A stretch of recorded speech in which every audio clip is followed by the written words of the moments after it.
Coucou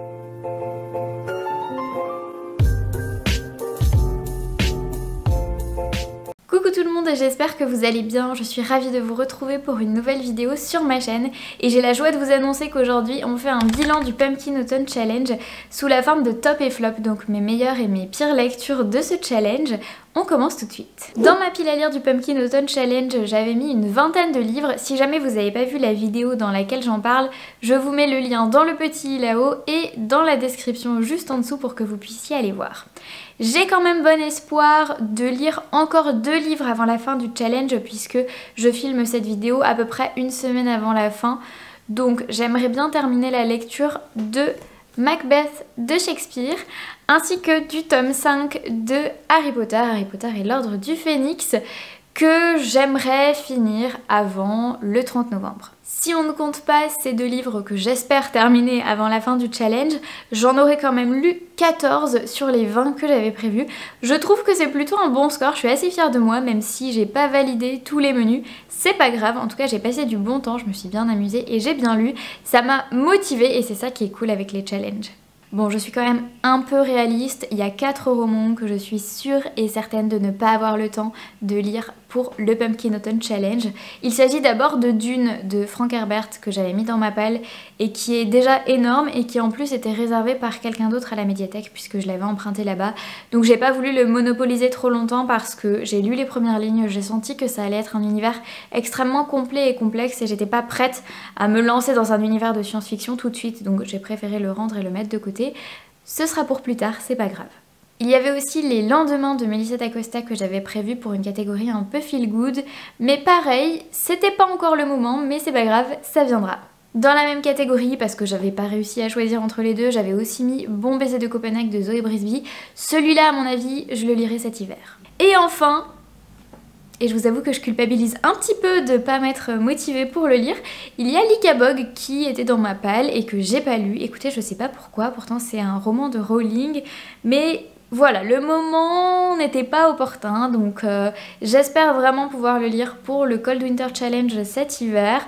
Vous le retrouverez encore sûrement dans ma palle, je ne le présenterai sûrement pas puisque ça fait à peu près 6 mois que je le mets un peu dans tous les challenges qui passent et que je trouve toujours pas le bon moment pour le lire, mais c'est pas grave, je suis certaine que ça viendra. On passe maintenant au livre que j'ai lu pour ce Pumpkin Autumn Challenge et je vous propose qu'on commence avec les flops. Comme ça c'est fait, on râle un bon coup et on est débarrassé. On commence avec Phobos qui malheureusement a été pour moi un petit flop. Je ne lui retire pas le fait que c'était un vrai page turner et que j'avais vraiment envie de connaître la suite et que malgré ma déception, j'hésite quand même à lire les tomes suivants. Et d'un autre côté, ça a été un roman tellement mais tellement bourré de clichés que j'ai été vraiment triste de voir que le pitch de départ était super bon et que finalement ce qu'on en faisait avec l'histoire c'était du gâchis en fait. En fait, Phobos, c'est l'histoire d'une mission spatiale dirigée vers la planète Mars, mais aussi d'une émission de télé-réalité qui dure pendant tout le temps du voyage spatial vers Mars, qui réunit 6 jeunes femmes et 6 jeunes hommes dans un espèce de speed dating pour adolescents complètement idéalisé avec des rencontres au parloir je sais pas, toutes les semaines, un truc comme ça, à tour de rôle, et avec, comme par hasard, des candidats qui ont tous un défaut caché, et comme par hasard, ce sont principalement des défauts physiques ou alors des défauts clichés avec les gens qui disent oh là là mon physique ça va pas du tout, et quelle image on renvoie aux jeunes bon sang quand on écrit un truc pareil. Voilà, j'étais un peu sur les nerfs de lire ça, surtout que y a plein d'autres clichés, les personnages sont extrêmement manichéens, les méchants sont vraiment méchants et les gentils sont vraiment gentils, sauf peut-être un personnage en demi-teinte qui est le personnage de Mozart, parce que oh là là c'est un dealer de drogue repenti, vous comprenez, enfin bref, il y a beaucoup de choses qui me hérissent, vous le sentez à la manière dont je parle et dont je speed en parlant, mais vraiment j'ai trouvé que c'était bourré de clichés et j'ai trouvé ça extrêmement dommage parce que le pitch de départ était intéressant et que ça aurait pu donner lieu à un roman jeunesse, enfin un roman ado beaucoup plus intéressant. Donc en fait, s'il y avait quelque chose à refaire, ce serait de garder le cœur de l'histoire, de garder le pitch, mais de tout réécrire. Deuxième petit flop, et j'en suis désolée puisqu'il s'agit d'un livre que j'ai reçu en service de presse. Il s'agit malheureusement de Quelques indélicatesses du destin de Laura Morant. Un recueil de nouvelles avec un style d'écriture très intéressant, mais malheureusement ça m'a pas plus emballé que ça. J'ai pas grand chose à en dire parce que c'est des nouvelles, donc c'est plein de petites histoires comme ça, mais je vous avoue que je me suis un peu forcée à le finir par acquis de conscience, mais c'est pas forcément un livre que je recommanderais vraiment parce que il y a rien de fou en fait. L'écriture est sympa, le style est sympa, je ne peux pas lui enlever ça, mais c'est des nouvelles, voilà, rien de plus quoi. On passe au top mes meilleures lectures du Pumpkin Autumn Challenge. Je vous passe bien sûr Harry Potter puisque tout le monde sait que je suis fan maintenant. Je voudrais plutôt vous parler d'une bande dessinée qui s'appelle La Différence Invisible, que je n'ai pas sous la main parce que je l'ai aussi rendue à la médiathèque et je me suis dépêchée de le rendre parce que je pense que c'est une bande dessinée d'utilité publique que tout le monde devrait lire, donc en le remettant rapidement dans les rayons de la médiathèque, je me suis dit comme ça quelqu'un le réempruntera rapidement. La Différence Invisible, c'est une bande dessinée de Mademoiselle Caroline et Julie Dachez qui est autobiographique et qui raconte l'histoire de Marguerite qui a bientôt la trentaine et qui vient d'être diagnostiquée autiste. Et ce diagnostic est une véritable libération pour elle qui va lui permettre de mieux accepter ses limites et de ne pas les repousser puisqu'elle comprend que finalement c'est dû à son autisme et donc elle va arrêter de se forcer à faire tout plein de trucs qui étaient très difficiles pour elle. Elle va pouvoir mieux adapter ses relations, mieux adapter ses conditions de travail, mieux être comprise de son entourage et ça va être voilà, une véritable libération et un épanouissement pour elle.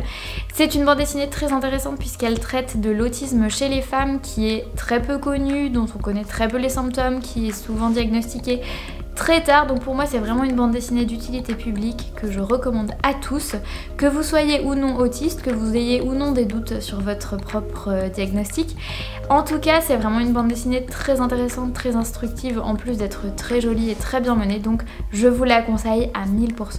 Je voulais vous parler aussi d'une très très belle découverte, un livre illustré sur l'automne qui s'appelle Mon automne cosy et qui est fait par Caroline Millet, que vous connaissez peut-être mieux sous le pseudo de Caro from Woodland puisqu'elle est beaucoup présente sur les réseaux sociaux. C'est elle qui a fait ce livre elle-même, qui a dessiné, qui a fait toutes les illustrations à l'intérieur, qui a écrit le texte et elle est auto-éditée.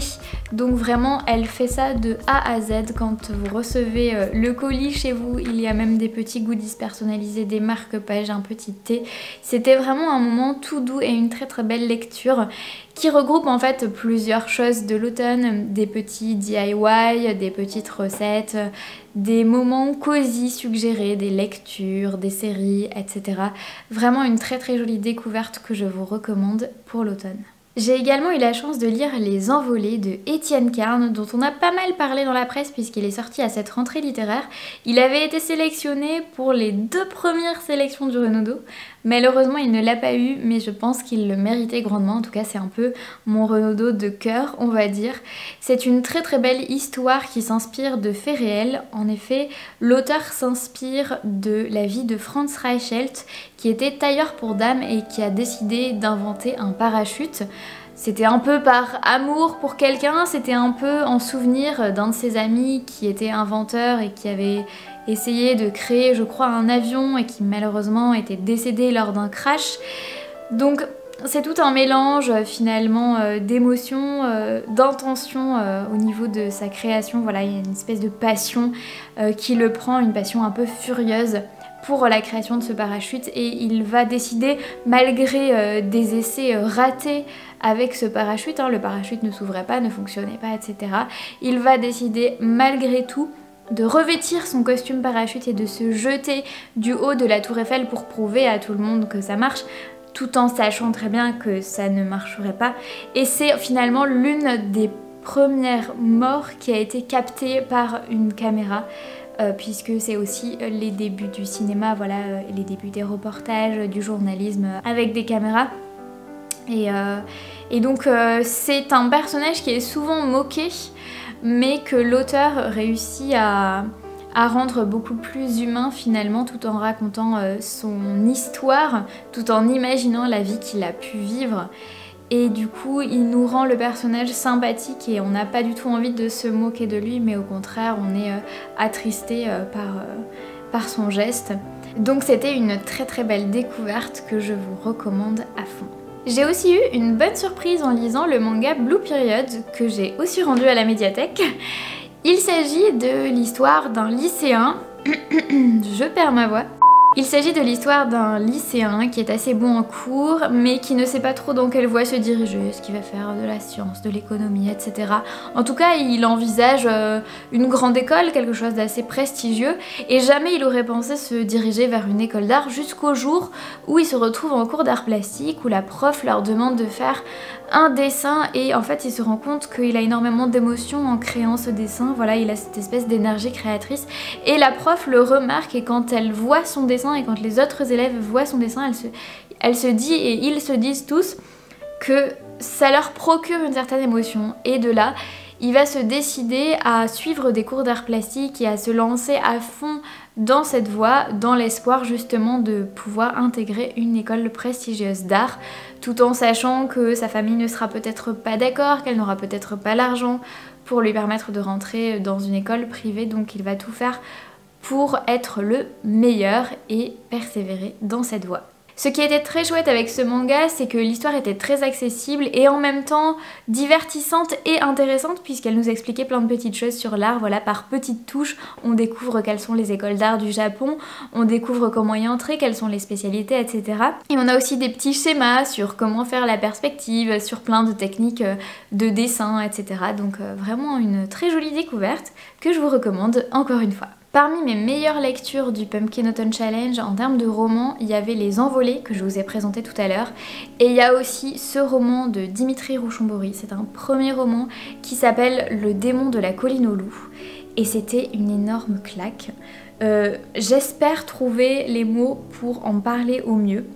Et en termes de mots, on va commencer par vous avertir, un petit trigger warning, il y a de la violence, qu'elle soit physique, verbale, psychologique, il y a de l'inceste, il y a des viols, il y a des histoires de drogue, de toxicomanie. Donc il y a à peu près tous les trigger warnings possibles et imaginables, il y a de l'automutilation. Donc vous comprendrez que c'est extrêmement difficile à lire. Il y a des moments où j'ai pleuré, il y a des moments où j'avais la nausée, il y a des moments où j'avais l'impression d'avoir mal en même temps que le personnage, tellement cette lecture était puissante. En plus de ça, elle est accompagnée d'un style qui est assez percutant puisque on suit l'histoire d'un jeune homme qui a vécu toutes ces atrocités. Je peux pas tout vous dévoiler parce que le trigger warning en dévoile déjà beaucoup trop, mais ce jeune homme a eu beaucoup de problèmes et il a donc une écriture qui est assez peu enrobée de fioritures, qui se préoccupe assez peu de ponctuation. Finalement il va droit au but dans son récit et c'est à la fois beau, violent, poignant, émouvant. Il y a beaucoup de mots qui se finissent en « en » du coup, mais c'était voilà, j'ai vraiment du mal à décrire ça. Je vais essayer de vous résumer brièvement l'histoire. Il s'agit d'une famille qui habite sur la colline aux loups et l'histoire commence avec toute une fratrie qui est cloîtrée dans une chambre. Est-ce que j'ai dit en trigger warning maltraitance d'enfants et tout ça? Bon, si jamais, je vous le redis. Donc cette famille, ses enfants sont cloîtrés dans une chambre, les parents ne s'occupent absolument pas d'eux. Ils sont dans un espèce de nid, en tout cas le narrateur pardon, appelle ça un nid. Je dis l'auteur parce que j'ai vraiment l'impression que c'est quelqu'un qui a vraiment vécu ça. Je ne sais pas si c'est inspiré de faits réels, mais en tout cas c'était tellement... Comme c'est rédigé un peu sous la forme d'un journal intime, j'avais vraiment l'impression de m'identifier à un personnage, de voir quelqu'un, de lire l'histoire de quelqu'un qui avait vraiment existé. Donc c'est pour ça que je m'embrouille et je dis l'auteur. Bref, c'est l'auteur du journal intime, mais c'est le narrateur de cette histoire. Il vit dans cette fratrie qui forme un espèce de nid parce qu'ils dorment à même le sol dans une pièce qui est complètement fermée. Les petits s'occupent des grands, les grands s'occupent des petits. Ils vont faire leurs besoins dans un coin de la pièce, dans un seau ou quelque part comme ça. Et il y a cette porte derrière laquelle parfois se pointent des parents, mais bon, ils ne savent même pas vraiment ce que c'est que des parents, ils ne savent pas très bien parler. Vous avez compris, c'est une famille qui maltraite ses enfants. Et c'est horrible, rien que ça, c'est affreux. Jusqu'au jour où il y a une assistante sociale qui se pointe et qui se rend compte que le narrateur du coup est tout petit, mais qu'il est en âge d'aller à l'école. Elle comprend pas pourquoi il va pas à l'école. Évidemment, personne ne va à l'école, c'est pour ça ils ont à peine la parole, à peine le langage, ils sont jamais sortis de la maison, ils comprennent pas ce qui se passe autour d'eux, donc elle va l'envoyer à l'école et puis il va découvrir un peu le monde extérieur, etc. Bon bref, j'arrête mon résumé ici parce que sinon je vais tout vous raconter. Mais c'était juste un énorme coup de poing et je pense que si vous n'êtes... j'allais dire si vous n'êtes pas sensible, si vous êtes sensible, excusez-moi, tout le monde est sensible, celui qui ne serait pas sensible à cette histoire serait un monstre, littéralement. Mais si vous avez le cœur bien accroché et que vous pensez pouvoir encaisser tous ces trigger warnings, justement, je vous recommande la lecture de ce livre qui te tord les tripes, qui te fait chialer, qui te donne la nausée, etc. C'était lourd, mais c'était beau en même temps et du coup c'était vraiment une de mes meilleures lectures du Pumpkin. Je me suis carrément emballée et je sais que j'ai parlé carrément longtemps, mais il en vaut vraiment la peine. J'ai eu d'autres bonnes lectures lors de ce Pumpkin Autumn Challenge. Je vais pas énormément m'attarder dessus, je vous les montre juste pour que vous voyez un petit peu ce que c'est. Il y avait La guérilla des animaux de Camille Brunel qui était très intéressant, très engagée pour la cause animale. Il y avait aussi Pilu des bois, il y avait Perfect World, le manga. C'était des lectures très intéressantes, c'était pas pour autant des lectures qui m'ont subjuguée, en tout cas pas autant que Le démon de la colline au loup par exemple. Donc je passe dessus. Si vous voulez voir ce que j'ai lu pendant ce Pumpkin, si vous voulez revoir voilà, cette pile à lire pour vous inspirer, n'oubliez pas que vous avez le lien dans la description. Donc ça pourra un petit peu vous orienter. Si je vous les présente pas, c'est que je pense que cette vidéo est déjà assez longue et que je voulais rapidement vous parler de séries qui m'avaient beaucoup plu, puisque lors du Pumpkin Autumn Challenge, j'avais fait une liste pile à lire, mais j'avais aussi fait une liste de films à voir, de séries à voir, et j'en ai vu quelques-uns et quelques-unes, donc je vais vous en parler rapidement maintenant. J'ai beaucoup aimé le film Le temps d'un automne qui raconte l'histoire d'une jeune fille et d'un jeune homme. C'est un petit peu cliché, mais en même temps c'est assez beau. Je crois que c'est inspiré d'un roman de Nicholas Sparks. J'ai un petit doute, mais ça fait vraiment romance à la Nicholas Sparks. J'en lisais quand j'étais plus jeune et ça m'a donné envie d'en relire. C'est l'histoire donc de ces deux jeunes gens, un jeune homme qui a un petit peu suivi une mauvaise voie, qui aimait bien faire les 400 coups avec ses amis. Et notre jeune fille du coup, c'est Jamie, qui elle est l'opposé total de ce garçon, qui est très croyante, qui a perdu sa mère, qui vit dans une famille très catholique, qui est extrêmement sage, etc. Et qui d'un autre côté a un peu cette complexité de ne pas être juste la jeune fille naïve. Elle a aussi ses propres secrets que je ne vous dirai pas, puisque sinon je vais vous spoiler. En tout cas, c'était une très jolie romance. Certains diront peut-être un peu cuculapraline, mais écoutez, moi j'aime bien les romances cuculapraline, donc Le temps d'un automne, c'était parfait. Et sinon, il y a deux séries que j'ai adoré poursuivre. Il y a la série Valeria qui raconte l'histoire d'une jeune autrice qui est en plein dilemme amoureux entre son ex et un nouveau jeune homme. Et c'est aussi l'histoire de cette espèce de gang de copines, j'ai envie de dire ça comme ça. Parce que voilà, c'est vraiment les meilleures potes et toutes leurs aventures. C'est assez détente, c'est très sympa à regarder. Donc là, j'avais vu la saison 2 et franchement, voilà, ça vide la tête, c'est très sympa.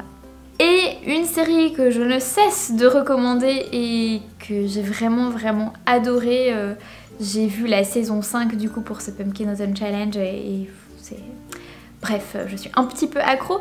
Il s'agit de la série Working Moms et c'est l'histoire, encore une fois, d'un espèce de gang de copines. Voilà, il y a principalement 3 nanas. Il y en a quelques autres qui gravitent autour, mais il y a vraiment 3, voilà, il y a vraiment un cœur un peu, j'ai l'impression. Et du coup, c'est des jeunes femmes qui travaillent et qui ont aussi des enfants. Donc il y en a qui n'avaient pas trop envie de reprendre le travail, il y en a qui pouvaient plus se passer de ce travail et qui en avaient marre de garder le gosse qui pleure à la maison. Donc c'est une série qui est très féministe et en même temps très drôle. Et puis il y a des bébés, et puis moi quand il y a des bébés, je trouve ça trop mignon, donc forcément je kiffe. Et puis forcément l'intrigue, il y a plein d'intrigues qui s'entremêlent puisque c'est plusieurs copines, plusieurs histoires de famille, etc. Donc c'est très sympa à regarder. Franchement, je vous la recommande. Et voilà, c'est tout pour ce bilan du Pumpkin Autumn Challenge. J'espère que ça vous aura plu et que ça vous aura donné plein d'idées de lecture, de séries et de films à regarder. Je voulais, avant de vous dire au revoir, teaser un petit truc, juste pour vous dire en fait qu'il y aura une vidéo surprise le 1er décembre. Je vous en dis pas plus, même si j'ai très envie de lâcher le morceau maintenant, mais voilà, soyez au rendez-vous le 1er décembre, il y aura une petite surprise en vidéo. D'ici là, je vous souhaite de bonnes lectures et je vous fais plein de bisous. Ciao!